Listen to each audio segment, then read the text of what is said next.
अस्सलामुअलैकुम बिस्मिल्लाहिर्रहमानिर्रहीम। शुरू अल्लाह के बबरकत नाम से जो बड़ा मेहरबान नहायत रहम करने वाला है। मैं हूं नूरुल इस्लाम हाशमी, आपका बायोलॉजी टीचर, और हम लोगों ने स्टार्ट किया हुआ है chapter number 17, second year biology का है, और चैप्टर का नाम है कोऑर्डिनेशन एंड कंट्रोल। और आज का हमारा टॉपिक है शॉर्ट टॉपिक है, ये शॉर्ट क्वेश्चन आते हैं, इनको देखते हैं हम। सबसे पहले हम लोगों ने रिसेप्टर्स पढ़ लिए थे सारे के सारे, और लास्ट हमारा टॉपिक था न्यूरॉन रिसेप्टर में। अब हमारे पास नेक्स्ट टॉपिक है, जो नेक्स्ट टाइप है वो है इफ़ेक्टर्स। इफ़ेक्टर्स क्या होते हैं? बेसिकली इफ़ेक्टर्स ऐसी चीज़ें होती हैं जो रिस्पॉन्स जनरेट करती हैं on the behalf of stimulus.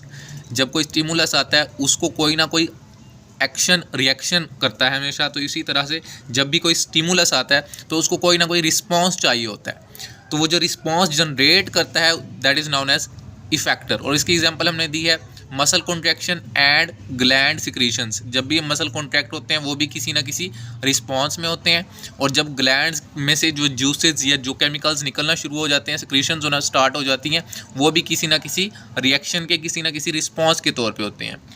वैसे तो रिफ्लेक्स एक्शन जो है बहुत शॉर्ट है, लेकिन ये लाहौर बोर्ड में 2017 में एक बार लॉन्ग आया हुआ है, तो आपने इसको लॉन्ग के लिए भी तैयार करना है। इसमें जो जो चीज़ें यहाँ पे मैं मेंशन कर रहा हूँ आपने वो लाजमी लिखनी है।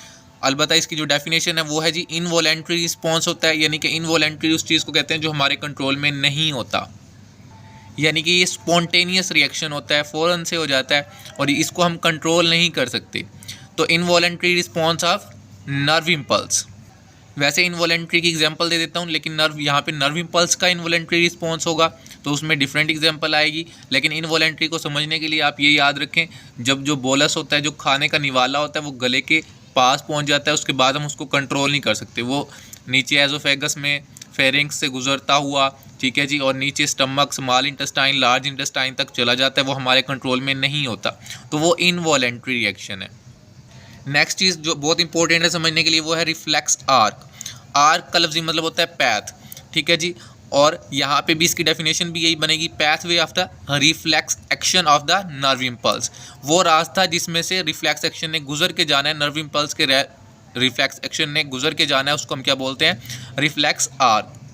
अब देखते हैं बॉडी में इसका जो है रास्ता है क्या, बेसिकली एक्चुअल रास्ता है क्या। तो सबसे पहले हमारे पास क्या होता है, सबसे पहले डायरेक्शन आती है स्टिमुलस की, किसकी तरफ से आती है? वो रिसेप्टर की तरफ से, जो उसको रिसीव कर रहे होते हैं, ठीक है जी। सबसे पहले कौन आएगा? रिसेप्टर, जो कि डायरेक्शन देगा स्टिमुलस को, और वो किसके ज़रिए से देगा? किसी सेंसरी न्यूरॉन के ज़रिए से।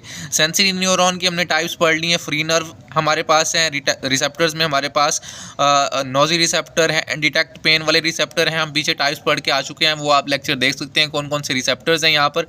तो फिर सेंसरी न्यूरॉन उसको भेजेगा किस तरफ? स्पाइनल कॉर्ड की तरफ, और स्पाइनल कॉर्ड फिर उसको कहाँ पर भेजेगा? स्पाइनल कॉर्ड उसको भेजेगा मोटर न्यूरॉन की तरफ। मोटर न्यूरॉन उसी चीज़ को, उसी नर्व इम्पल्स को किसकी तरफ भेजेगा? इफेक्टर की तरफ। तो ये था इसका हमारे पास पैथवे है जी, जिसके ज़रिए से रिफ्लेक्स एक्शन ने पूरा होना होता है। अब ये जो रिफ्लेक्सेस होते हैं ये मोनो साइनेप्टिक भी हो सकते हैं और पॉलीसाइनेप्टिक भी हो सकते हैं।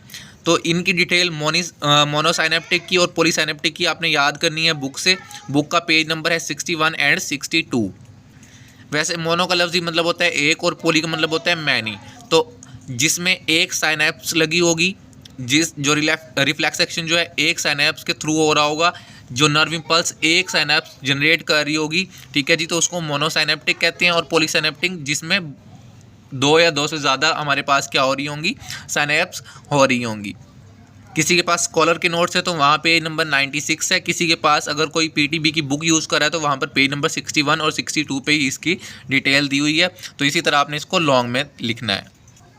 मिलते हैं नेक्स्ट लेक्चर में, तब तक अपना ख्याल रखें। अल्लाह हाफिज़, फ़ी अमान अल्लाह। और हमारे चैनल को लाजमी सब्सक्राइब करें, लाइक करें, कमेंट करें, और ढेर